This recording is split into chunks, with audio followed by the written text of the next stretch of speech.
Good morning, you lovely people. Welcome back to Lily White Lane. I hope that you're all having a really good Tuesday and week, wherever you are in the world, and whatever you are planning to get up to today and over the rest of the week as a whole. If you're new here, make sure, if you haven't already, to smash that subscribe button, give it a rocky right hook, hit that like button as hard as you possibly can, tap that notification bell so you'll be let know and notified every single time we upload a new piece of Spurs or Euros content.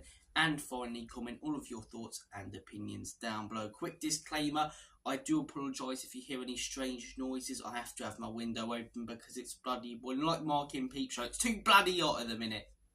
It's too bloody hot for everything. And yeah, if you hear dump trucks or all sorts of things, coming by my house, it's because I can't breathe without the window open. Okay, I'm a big lad as well. I'm quite fat, which you guys don't see. So without the window open, I'm shagged really. So look, with that quick disclaimer done, without further ado, let's get cracking with this knacking and delve into your Euro 2024 breakfast show. The show where we go through all of the big headlines and talking points coming out of the competition, discuss and review the games from the day before, and preview the upcoming ones on the day of the video. We've got 4 games to preview taking place today, including England's last of the group stages, and 2 huge games and interesting games to go through from last night. So without further ado, let's delve into last night's games, and I want to start things off by talking about Italia versus Croatia. Again, very, very similar game to Scotland. Both teams, it felt like they needed a win. More so Croatia. Italy just really wanted something out of this game. They needed something. 3 points may have been enough to get them through in third, but you don't want to take that risk. It's 50-50. So Italy needed something out of this game. Croatia 100% needed a win, or they're getting knocked out. So it started quite tight, quite cagey. I'd say Croatia started the better team, had a lot of the ball. Then Italy really grew into the game towards the end of that first half. They were having some really good chances, a couple of really good headers. Bastoni with a really good header. He had another one in the second half, but second half is when things started to change. Croatia, as I say, took control of the game for those first 20 minutes. Luka Modric, as I say, misses a penalty. I really didn't expect that. It felt like he'd missed his big moment, potentially at his last ever tournament. But a few minutes later, the ball comes in, saved by Donnarumma from the first opportunity struck by the Croatia striker. And Luka Modric is there to rifle it into the back of the onion bag. He did get his goal, and for the rest of the game it really felt like that was going to be Modric's moment to take Croatia into the next round after a poor start to the group stages when it didn't look like they were going to make it.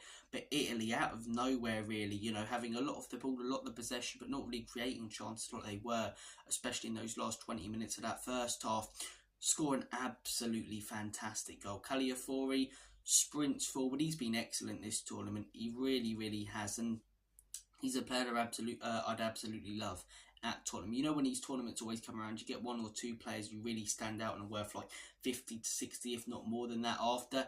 That's going to be Caliafori. He looks absolutely fantastic. I do apologise if I've pronounced his name wrong, but he lays it off for his mate, as I say, on the wing, who smashes it in. The keeper's off his line, but it's a great goal into the side net. And Italy with a last-minute equaliser, which means that Italy will go through in second place on 4 points, and that Croatia finished third on 2. And it's not mathematically impossible, but it's not going to be enough, is it? They need everything to go their way. I think they need England to score more than 3 goals or something like that. They need something to happen tomorrow that's unrealistic. They're out.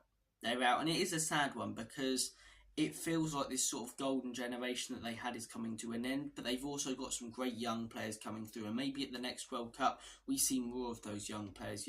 Baturin are on the bench coming on, getting some more game time. Vardio, even better than he already is now. Kramaric as well. They've got a fair few young players who are really developing, so I don't think that they'll completely fall off as a country, Croatia, like it looks like Belgium are at the minute, but I do think they're not going to be as good. But then again, as I say, Belgium should have definitely won something with their golden generation. Croatia didn't have a team as good as that, but that midfield of Brozovic, Modric and Kovacic in their prime will always be... Brozovic, Modric, Rakitic with Kovacic as well. That'll always be remembered in 2018. What a midfield. You had Mandzukic up top as well, Perisic in his prime on the wing. That Croatia team was fantastic. Euro 2020, as I say, not as good of a team. They got knocked out in the round of 16. World Cup 2022, on paper, not as good of a team, but they made it to the semis and knocked Brazil out. So I wouldn't be surprised next tournament if we still see someone like a Modric or Brozovic, playing for them. But I highly expect that those two players will be retired by the next competition, and they might still have a few from this golden generation, but it's definitely coming to an end. And it's a sad one, because I really thought Modric had gotten them the goal to take them through yesterday. Those Croatian fans have been excellent at the tournament so far, but Italy, as I say, with that last minute equaliser, it was heartbreaking. It was heartbreaking for me even watching Luka Modric, a player who, I absolutely love, and it's been an absolute privilege watching him, knowing that that's probably the last time he plays competitive football at a tournament for Croatia. But look, Italy through in second. I predicted that in the predictions video, saying with Croatia third. I still don't think they're a great team, Italy. They got the result yesterday. They had a few chances and spells in the game, but they didn't look fantastic. Against Spain, they were never going to get anything out of that game. It was no contest, really. It felt like men against boys. And their first game was very, very tight and close with Albania. So, similar to what I've been saying about England, when they come up against a good side, I think they could be knocked out if they don't step it up with a good, with a good performance in the round of 16. But look, as I say, Italy won, Croatia won. That was the full-time score. Comment your thoughts. Spain versus Albania. Spain won, Albania 0. Albania, they did well to keep themselves in the game for the entire 90. I'll be honest with you guys, I had both games on, but I was more watching the Croatia versus Italy game. That's 9 points for Spain, though. It's 9 points for Spain. Torres with a very, very well-crafted goal, as I say, off the post and in that first half. Another clean sheet for Spain. That's 3 games, 3 clean sheets, 5 goals. They are a force to be reckoned with. I thought they'd be good in this tournament. I predicted that they'd top the group, but they look fantastic. I thought being in between generations could hinder them. It's actually benefiting them, having that real experience of players such as Carvajal in there, completing at a world-class quality such as Rodri, and in some really, really young attacking talent up top like Lamine Yamal and Nico Williams. They're a force to be reckoned with, and I wouldn't be surprised if they come up against a team like a Germany and knock them out. Another really, really good side. I think Spain look fantastic at this tournament, and they cannot be written off for the rest of it. But look, 4 games today. We've had 2 the last couple of days. Finally, the 5 o'clock kickoffs are back. I'm missing the 2 o'clock kickoffs, and I'm not going to get those back now. But the 5 o'clock kickoffs, as I say, and we've got 2 5 o'clock kickoffs taking place today. France versus Poland. Poland already out of the tournament. France pretty much through on 4 points. They still want to win, though, because they want to top the group with Holland, obviously, in the other game. Because that game was a draw, it will go down to goal difference, and both only have +1 goal difference. So they want to make a statement really in this game.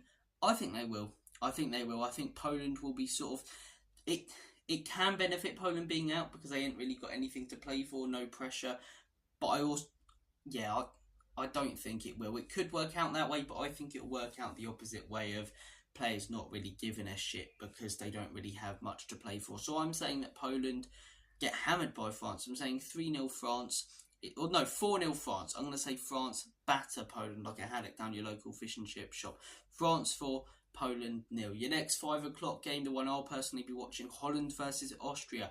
Austria, as I say, on 3 points. Netherlands on 4. This could be a very, very interesting game. You know what? I'm going to go for a bit of a shock here. I'm going to go for a 2-2 draw. I don't think Austria will win, but I've seen enough from them in their first 2 games that they can give, Holland a real good go. I thought they were brilliant against Poland. And against France, that was one of the best team performances I've seen so far at this Euros. Although they lost against a team like France, to dominate possession, to create the chances they were, to knock it about the way that they were, the high press, as I say. They look such a well-organised and solid team under Rangnick, and I think they'll get a result here. And whether that means, we'll know it won't. If they get a result here, it means that Holland will likely qualify second if France win their game and Austria, finish third. But whoever they come up against in around the 16, I think they could cause a lot of problems for. They look a very, very good side. And in tonight's game, Serbia versus Denmark. Big game here. Serbia with a point, Denmark with 2. I think this will be another draw. I think Serbia, again, coming into the tournament with a really, really good team, but they always flattered to deceive in these tournaments. They did in the last World Cup, they did in the last Euros. There's always a lot of high expectations, they never step up to them, whereas Denmark, as I say, quite low expectations. Got a good draw against England, a point against Slovenia. I think they'll get another point here. I think Denmark end up on 3 points.